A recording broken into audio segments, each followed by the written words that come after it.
साहेब यांच्या वतीने आम्ही या ठिकाणी सर्वजण मिळून 2 मिनिटं स्तब्ध उभं राहून त्यांना श्रद्धांजली अर्पण करूया।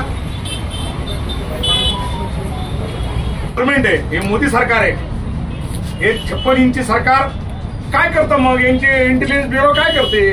गुप्तचर यंत्रणा काय करते? म्हणून ह्या उलट आमच्या औरंगाबादला संभाजीनगर शहर आणि ग्रामीणच्या वतीने उलट ह्या पंतप्रधानांना या गृहमंत्र्यांना राजीनामा द्यावा। आपला अपयश हे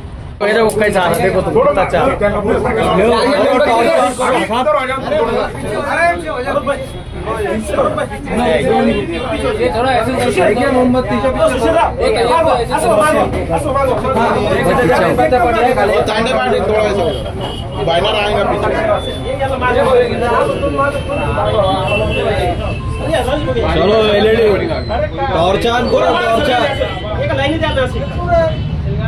करवा देव मराठी वाले किधर गए?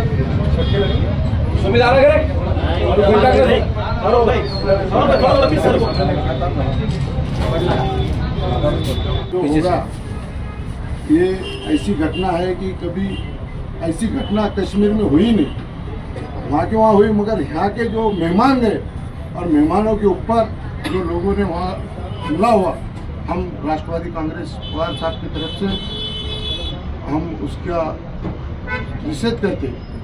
दूसरी बात, यहाँ का जो देश का जो गृह मंत्री है, ये गृह मंत्री सिर्फ पार्टी फोड़ने के वास्ते लगा है, उसको देश का कोई उसको काळजी नहीं है। वो कभी राष्ट्रवादी फोड़ रहा, कभी शिवसेना फोड़ रहा, कभी वही पूरी पार्टियां फोड़ रहा, और अपने पास बाहर देश के लोग आके घुस के जो आ रहे उनको पता ही नहीं चल रहा।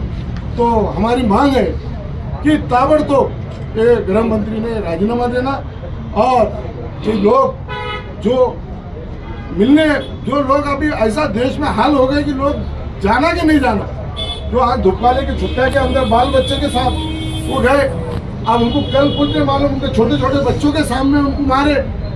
ये जो अतिरेकी हल्ला झाला, या अतिरेकाने निष्पाप लोकांचा जो बळी घेतला हे सर्व देशाला माहिती आहे, आणि त्यांना श्रद्धांजली वाहण्यासाठी या ठिकाणी राष्ट्रवादी काँग्रेस पक्ष शरदचंद्र पवार साहेबांच्या वतीने शहर जिल्हा राष्ट्रवादी काँग्रेसच्या वतीने सर्व पदाधिकारी नेते आपण या ठिकाणी आलात, आणि मला असं वाटतं की जो काही हल्ला झाला त्याचा आपण राष्ट्रवादी काँग्रेस पक्षाच्या वतीने जाहीर निषेध या ठिकाणी करतोय। आणि या भारतीय जनता पक्षाच्या सरकारमध्ये राज्यात देशात जो काही अतिरेक चालला, सामान्य माणसाला जगणं मुश्किल झालंय।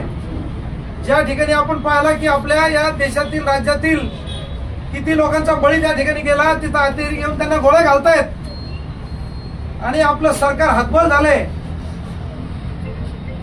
आज राज्यामध्ये देशामध्ये सामान्य माणसांनी कुठं फिरावं की नाही, फॅमिलीसह कुठं जावं की नाही, मोठा प्रश्न या ठिकाणी निर्माण झाला, भीती निर्माण झालेली आहे, सामान्य माणसाला जगणं अवघड झालंय। आणि अशा या सर्व त्यांच्या या वाईट परिस्थितीचा या ठिकाणी आपण राष्ट्रवादी काँग्रेसच्या वतीने या ठिकाणी जाहीर निषेध करतोय। आणि मला असं वाटतं की जे काही मृत्युमुखी पडलेत त्यांना आमच्या शहर जिल्हा राष्ट्रवादी काँग्रेस पक्ष, ग्रामीण जिल्हा राष्ट्रवादी काँग्रेस पक्ष, छत्रपती संभाजीनगर यांच्या वतीने या ठिकाणी आम्ही भावपूर्ण श्रद्धांजली